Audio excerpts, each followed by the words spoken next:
In a village nestled near a lush green forest lived a boy named Budi. He loved watching his grandfather, a master carpenter, build beautiful things. Budi was confident that he too could become a great builder. His dream was to build a magnificent treehouse in the old banyan tree. He imagined a place where he could read, watch the stars, and host all his friends. It seemed like the most wonderful project in the world. He knew his friends would love it. He took out a piece of paper and began writing down their names and what they might need in the treehouse. Siko, a ladder. Lola, a sunny platform. Benno, a cozy nook. With a determined heart, Budi gathered scraps of wood from his grandfather's workshop. Huff, puff, he grunted, dragging a long plank towards the big tree. Heave, ho! He strained, lifting another piece onto a low branch. This was harder than it looked, but Budi was not giving up. As he stood there, wondering where to begin, a chattering sound came from above. Who would be his first helper? It was Siko, the squirrel, zipping down the trunk. Budi quickly unrolled his hand-drawn blueprint. But, where was his measuring tape? He must have left it in the workshop. Budi looked around. His eyes fell on a patch of tall, sturdy reeds growing by the riverbank. "Oh," he exclaimed, "this one is straight and strong. It can be my measuring stick." With the reed in hand, Budi felt ready. He could still measure the wood for Chico's special spiral ladder. But Siko was too excited. He was darting here and there, chasing a bright yellow butterfly. "That's okay," Budi said to himself. "I'll measure for Lola, the butterfly's landing platform first." He laid the reed against the wide plank. "Uh-oh," he mumbled. The reed was too short. How could he measure the whole width? He had an idea. "How about I connect a few reeds together?" He carefully picked more reeds and lined them up end to end, tying them firmly with strong blades of grass. "Great," he beamed. "Now it's a super long measuring reed." But the wood for the platform was rough and splintery. As Budi tried to hold the reed steady, it kept slipping on the uneven surface. "This is tricky," he thought. Budi knew he had to be patient and careful. One wrong measurement could ruin the whole piece. Suddenly, a strong gust of wind swept through the tree. Whoosh! The bundled reeds were lifted and blown away. Budi watched in horror as his makeshift measuring tool rolled and tumbled down the grassy hill.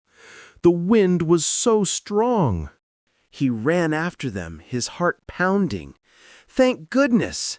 The reed snagged on a thorny bush at the bottom of the hill. They were a little scratched, but safe. Puffing, Budi ran back to the tree. Good thing Lola was a patient client, still fluttering gracefully nearby. Budi successfully measured the platform for her. To remember the length, Budi carved a tiny L for Lola on her specific reed. "This way," he said, "I won't mix up anyone's measurements." Just then, a slow, gentle movement caught his eye. Who was next? It was Bino, the slow loris, blinking his big, round eyes sleepily.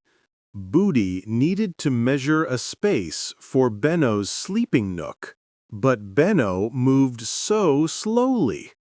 By the time Budi had his reeds ready, Benno had only taken 2 steps. "Wait!" Budi cried.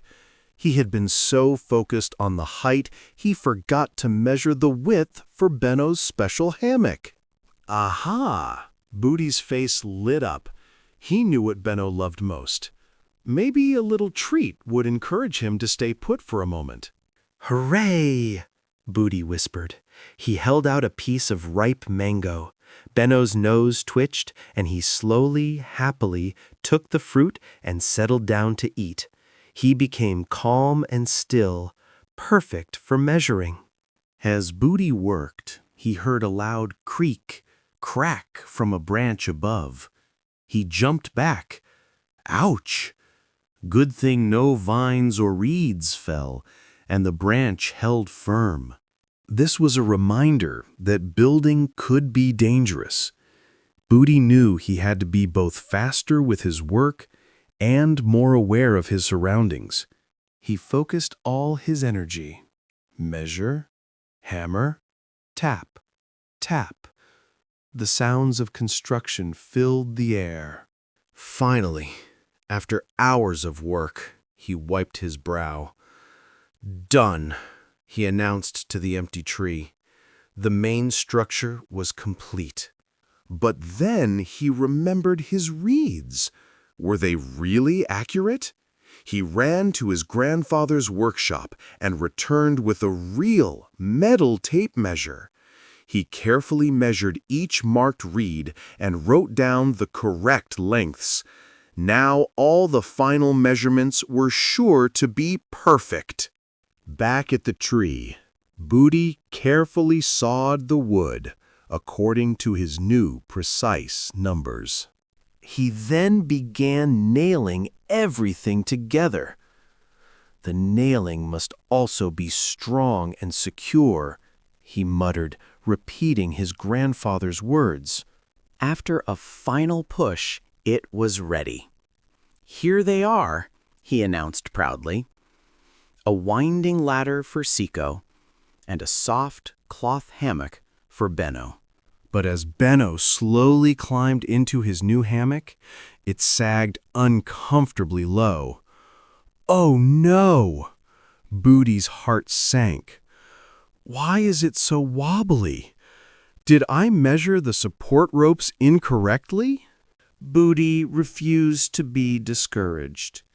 "Don't worry," he said firmly. "I will fix it. Benno, please don't fall asleep yet."